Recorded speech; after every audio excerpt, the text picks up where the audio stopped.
Star wicket keeper batsman Rishabh Pant ಕಾಲಿನ ಮೂಳೆ ಮುರಿತದಿಂದ ಚೇತರಿಸಿಕೊಂಡು ದಕ್ಷಿಣ Africa ವಿರುದ್ಧದ ಮುಂಬರುವ 2 ಪಂದ್ಯಗಳ ತವರು ಸರಣಿಯ ಭಾರತ ಟೆಸ್ಟ್ ತಂಡಕ್ಕೆ ಮರಳಿದ್ದಾರೆ. ಆದರೆ ವೇಗದ ಬೌಲರ್ ಮೊಹಮ್ಮದ್ ಶಮಿ ಮತ್ತೊಮ್ಮೆ ತಂಡದಲ್ಲಿ ಸ್ಥಾನ ಪಡೆಯಲು ವಿಫಲರಾಗಿದ್ದಾರೆ. ಬಂಗಾಳ ಪರ 3 ರಣಜಿ ಟ್ರೋಫಿ ಪಂದ್ಯಗಳಲ್ಲಿ ಉತ್ತಮ ಪ್ರದರ್ಶನ ನೀಡಿದ ಮೊಹಮ್ಮದ್ ಶಮಿ ಅವರನ್ನ ಭಾರತ ಟೆಸ್ಟ್ ತಂಡದಿಂದ ಹೊರಗಿಡಲಾಗಿದೆ. 35ನೇ ವಯಸ್ಸಿನ ಶಮಿ ಉತ್ತರಾಖಂಡ ಮತ್ತು ಗುಜರಾತ್ ವಿರುದ್ಧ ಬಂಗಾಳದ ಗೆಲುವಿನಲ್ಲಿ ಪ್ರಮುಖ ಪಾತ್ರ ವಹಿಸಿದ್ರು. 3 ಪಂದ್ಯಗಳಲ್ಲಿ 93 ಓವರ್ ಬೌಲಿಂಗ್ ಮಾಡಿ ಮತ್ತು 15ಕ್ಕೂ ಹೆಚ್ಚು ವಿಕೆಟ್ಗಳನ್ನ ಕಬಳಿಸಿದ್ರು.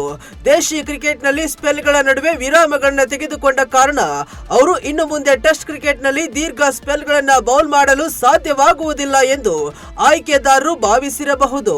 ದಕ್ಷಿಣ ಆಫ್ರಿಕಾ ವಿರುದ್ಧದ ಟೆಸ್ಟ್ ಸರಣಿಯ ನಂತರ ಭಾರತ ಮುಂದಿನ 6 ತಿಂಗಳುಗಳ ಕಾಲ ಟೆಸ್ಟ್ ಕ್ರಿಕೆಟ್ ಆಡುವುದಿಲ್ಲ. ಇದು ಶಮಿಗೆ ಮುಚ್ಚಿದ ಬಾಗಿಲಿನಂತೆ ಕಾಣುತ್ತದೆ.